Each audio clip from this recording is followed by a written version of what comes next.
ಇವತ್ತಿನ ಈ ವಿಡಿಯೋದಲ್ಲಿ ಹೆಲ್ದಿ ಆ್ಯಂಡ್ ಟೇಸ್ಟಿ ನುಗ್ಗೆ ಸೊಪ್ಪಿನಿಂದ ಹೇಗೆ ಅಕ್ಕಿ ರೊಟ್ಟಿ ಮಾಡೋದು ಅಂತ ತೋರಿಸ್ತಾ ಇದ್ದೀನಿ. ಇದನ್ನು ನಾನು ಶಾರ್ಟ್ ವಿಡಿಯೋದಲ್ಲೂ ಹಾಕಿದ್ದೀನಿ, ಬಟ್ ಅದರಲ್ಲಿ ಡೀಟೇಲ್ಡ್ ರೆಸಿಪಿ ಇಲ್ಲ. ಬಟ್ ಈ ವಿಡಿಯೋದಲ್ಲಿ ಡೀಟೇಲ್ಡ್ ರೆಸಿಪಿ ತೋರಿಸ್ತಾ ಇದ್ದೀನಿ. ಹಾಯ್ ಫ್ರೆಂಡ್ಸ್, ಎಲ್ಲರೂ ಹೇಗಿದ್ದೀರಾ? Welcome back to Manjula YouTube channel. ಯಾರ್ಯಾರು ನನ್ನ ಚಾನಲ್ನ ಸಬ್ಸ್ಕ್ರೈಬ್ ಮಾಡ್ದಲೇ ಈ ವಿಡಿಯೋ ನೋಡ್ತಾ ಇದ್ದೀರೋ ಪ್ಲೀಸ್ ನನ್ನ ಚಾನಲ್ನ ಸಬ್ಸ್ಕ್ರೈಬ್ ಮಾಡಿ. ಈಗ ನನ್ನ ರೆಸಿಪಿ ಹೇಗೆ ಮಾಡೋದು ಅಂತ ನೋಡೋಣ ಬನ್ನಿ. ಫಸ್ಟು ಇದಕ್ಕೆ ಮೇನ್ ಬೇಕಾಗಿರೋದು ನುಗ್ಗೆ ಸೊಪ್ಪು, ನೆಕ್ಸ್ಟ್ ಈರುಳ್ಳಿ, ಮೆಣಸಿನ್ಕಾಯಿ, ಬೆಳ್ಳುಳ್ಳಿ, ಶುಂಠಿ, carrot, sweet potato is optional, ಮನೇಲಿದ್ದರೆ ಹಾಕ್ಕೊಳ್ಳಿ. ನಾನಿಲ್ಲಿ ಅಕ್ಷಯಕಲ್ಪ ಅವರ ಪನ್ನೀರ್ ಯೂಸ್ ಮಾಡ್ತಾಯಿದ್ದೀನಿ. ನೆಕ್ಸ್ಟ್ ಕರಿಬೇವು. ನಾನು ಯೂಶ್ವಲಿ ಪಡ್ಡು, ಅಕ್ಕಿ ರೊಟ್ಟಿ ಮತ್ತು ರಾಗಿ ರೊಟ್ಟಿಗೆಲ್ಲ ಎಳ್ಳನ್ನ ಹಾಕ್ಕೊಳ್ತೀನಿ, ಬಟ್ ಸಮ್ಮರ್ ಆಗಿರೋದ್ರಿಂದ ಎಳ್ಳನ್ನ ನಾನು ಹಾಕ್ಕೊಳ್ತಾ ಇಲ್ಲ. ಫಸ್ಟ್ ನಾನಿಲ್ಲಿ ಈರುಳ್ಳಿ ಸಿಪ್ಪೆನ ತೆಗೆದು ನೀಟಾಗಿ ವಾಶ್ ಮಾಡಿ ಇಟ್ಕೊಂಡಿದ್ದೀನಿ. ನೆಕ್ಸ್ಟ್ ಕ್ಯಾರೆಟ್, ಸ್ವೀಟ್ ಪೊಟ್ಯಾಟೊ ಮತ್ತು ಶುಂಠಿನ ಮೇಲೆ ಎರ್ದ್ಬಿಟ್ಟು ನೀಟಾಗಿ ವಾಶ್ ಮಾಡ್ಕೋಬೇಕು. ಈಗ ಎರ್ಕೊಂಡಿರೋ ಕ್ಯಾರೆಟ್, ಸ್ವೀಟ್ ಪೊಟ್ಯಾಟೊ ಮತ್ತು ಶುಂಠಿನ ನೀಟಾಗಿ ತುರ್ಕೋಬೇಕು. ಸ್ವೀಟ್ ಪೊಟ್ಯಾಟೊನ ಹೀಗೆ ತುರ್ಕೊಂಡು ನಮ್ಮ ರೆಸಿಪೀಸ್ಗೆ ಯೂಸ್ ಮಾಡೋದಕ್ಕಿಂತ ಬೇಯಿಸ್ಕೊಂಡಿರೋ ಸ್ವೀಟ್ ಪೊಟ್ಯಾಟೊ ಆರೋಗ್ಯಕ್ಕೆ ತುಂಬಾ ಒಳ್ಳೆಯದು. ಬಟ್ ನನ್ನ ಹಸ್ಬೆಂಡ್ ಮತ್ತು ಮಗ ಅದನ್ನು ಅಷ್ಟು ಇಷ್ಟಪಡಲ್ಲ. ಅದಕ್ಕೋಸ್ಕರ ನಾನು ಆದಷ್ಟು ಸ್ವೀಟ್ ಪೊಟ್ಯಾಟೊನ ತುರಿದು ನನ್ನ ರೆಸಿಪೀಸ್ಗೆ ಯೂಸ್ ಮಾಡ್ತೀನಿ. ನಿಮಗೂ ನಮ್ಮ ಮನೆಯವರ ಹಾಗೆ ಬೇಯಿಸ್ಕೊಂಡಿರೋ ಸ್ವೀಟ್ ಪೊಟ್ಯಾಟೊ ತಿನ್ನೋಕ್ಕೆ ಇಷ್ಟ ಆಗಲಿಲ್ಲ ಅಂದರೆ ನಾನು ಹೇಳೋ ಒಂದು ರೆಸಿಪಿನ ಟ್ರೈ ಮಾಡಿ. ಬೇಯಿಸ್ಕೊಂಡಿರೋ ಸ್ವೀಟ್ ಪೊಟ್ಯಾಟೊಕ್ಕೆ ಸ್ವಲ್ಪ ಹಾಲು ಮತ್ತು ಬೆಲ್ಲ ಹಾಕ್ಕೊಂಡು ತಿನ್ನಿ, ತುಂಬಾ ಟೇಸ್ಟಿಯಾಗಿರುತ್ತೆ. ಈ ಸ್ವೀಟ್ ಪೊಟ್ಯಾಟೊ ತುರಿದು ನನಗೆ ಅರ್ಧ ಕೈ ನೋವೇ ಬಂತು. ಆ್ಯಕ್ಚುಲಿ ಹೇಳ್ಬೇಕಂದ್ರೆ ಆ ತುರಿಬೇಕಾದ್ರೆ ನನ್ನ ಮುಖದಲ್ಲಿ ಎಷ್ಟು ಸ್ವೆಟ್ಟಾಗಿ ನೀರು ಇಳಿತಾ ಇತ್ತು ಅಂದರೆ ಹೇಳಬಾರ್ದು.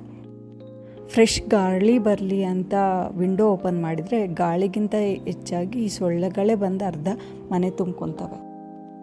ಬೆಂಗಳೂರಲ್ಲಿ ಎಷ್ಟು ಸೆಕೆ ಇದೆ ಅಂತ ನಿಮಗೆ ಗೊತ್ತು. ಒಂದು ಕಡೆ ಈ ಸೆಕೆ, ಇನ್ನೊಂದು ಕಡೆ ಈ ಸೊಳ್ಳೆಗಳು, ಎರಡನ್ನೂ ಬೇರ್ ಮಾಡೋ ಅಷ್ಟೊತ್ತಿಗೆ ನಮ್ಮ ಜೀವನ ಅದೋ ಗತಿಯಾಗಿರುತ್ತೆ. ಪಾಪನೂ ಈ ಸೊಳ್ಳೆಗಳು ಅಲ್ವಾ, ಏಕೆಂದರೆ ನಮಗೆ ಮನೆ ಒಳಗೆ ಇಟ್ಕೊಂಡೇ ನಮಗೆ ಈ ಸೆಕೆ ತಡ್ಕೊಳಕ್ಕಾಗ್ತಿಲ್ಲ. ಅಂಥದ್ರಲ್ಲಿ ಅವು ಹೊರಗಡೆ ಇದ್ದು ಅದು ಹೆಂಗೆ ಸೆಕೆ ತಡ್ಕೊತಿದ್ದಾವಲ್ಲ, ಅದಕ್ಕೆ ಮೇ ಬಿ ಅವು ಒಳಗಡೆ ಬಂದು ನಮ್ಮಂಗೆ ಅವು ಕೂಲಾಗಿರೋಕ್ಕೆ ಟ್ರೈ ಮಾಡ್ತಾ ಇದ್ದಾವೆ ಅನಿಸುತ್ತೆ.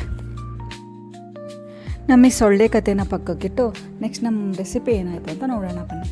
ಈಗ ಸಿಪ್ಪೆ ಬಿಡಿಸಿ ವಾಶ್ ಮಾಡ್ಕೊಂಡಿರೋ ಈರುಳ್ಳಿ, ಮೆಣಸಿನ್ಕಾಯಿ, ಬೆಳ್ಳುಳ್ಳಿ ಮತ್ತು ವಾಶ್ ಮಾಡ್ಕೊಂಡಿರೋ ಕರಿಬೇವನ್ನ ಚಾಪರಲ್ಲಿ ಹಾಕಿ ನೀಟಾಗಿ ಸಣ್ಣದಾಗಿ ಚಾಪ್ ಮಾಡ್ಕೋಬೇಕು.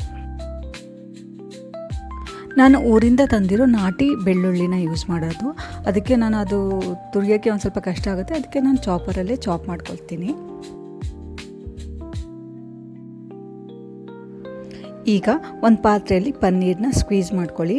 ಇದು ಆ್ಯಕ್ಚುಲಿ ಪನ್ನೀರು ಅಷ್ಟು ಗಟ್ಟಿ ಇರಲಿಲ್ಲ, ಅದಕ್ಕೋಸ್ಕರ ನಾನು ಕೈಯಲ್ಲೇ ಸ್ಕ್ವೀಸ್ ಮಾಡಿಕೊಂಡೆ. ನೆಕ್ಸ್ಟ್ ಇದಕ್ಕೆ ರುಚಿಗೆ ತಕ್ಕಷ್ಟು ಉಪ್ಪು, ಅಕ್ಕಿ ಹಿಟ್ಟು, ಎಲ್ಲ ಚಾಪ್ ಮಾಡಿ ತುರಿದು ಮತ್ತು ಹೆಚ್ಕೊಂಡಿರೋ ಎಲ್ಲ ಐಟಮ್ಸ್ನ ಹಾಕಿ ಒಂದು ಸ್ವಲ್ಪ ನೀರು ಹಾಕಿ ಕಲಿಸ್ಕೋಬೇಕು.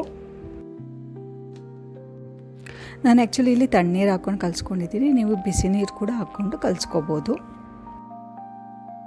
ಅಕ್ಕಿ ರೊಟ್ಟಿ ಜೊತೆ ಕಾಯಿ ಚಟ್ನಿ ಮಾಡ್ತಾಯಿದ್ದೀನಿ. ಇದಕ್ಕೆ ಮೆಣಸಿನ್ಕಾಯಿ, ಹಸಿಕಾಯಿ, ಕೊತ್ತಂಬರಿ, ಸ್ವಲ್ಪ ಪುದೀನ, ಬೆಳ್ಳುಳ್ಳಿ, ಶೇಂಗಾ ಮತ್ತು ಕಡಲೆ, ಲಾಸ್ಟಲ್ಲಿ ರುಚಿಗೆ ತಕ್ಕಷ್ಟು ಉಪ್ಪು. ನೆಕ್ಸ್ಟ್ ಹೋಳಿಗೆ ಪೇಪರ್ ಯೂಸ್ ಮಾಡಿ ಅಕ್ಕಿ ಹಿಟ್ಟಿನ ಉಂಡೆನ ಒಂದೊಂದೇ ಕೈಯಲ್ಲಿ ತಟ್ಟಿ ಅಲ್ಲಿ ಬೇಯಿಸ್ಕೊಂಡ್ರೆ ನಮ್ಮ ಇವತ್ತಿನ ನುಗ್ಗೆಕಾಯಿ ಅಕ್ಕಿ ರೊಟ್ಟಿ ರೆಡಿ. ಇವತ್ತಿನ ಈ ವಿಡಿಯೋ ಇಷ್ಟ ಆಗಿದರೆ ಪ್ಲೀಸ್ ಈ ವಿಡಿಯೋಗೊಂದು ಲೈಕ್ ಮಾಡಿ, ನನ್ನ ಚಾನಲ್ನ ಸಬ್ಸ್ಕ್ರೈಬ್ ಮಾಡ್ಕೊಳ್ಳೋದು ಮರಿಬೇಡಿ. Thank you.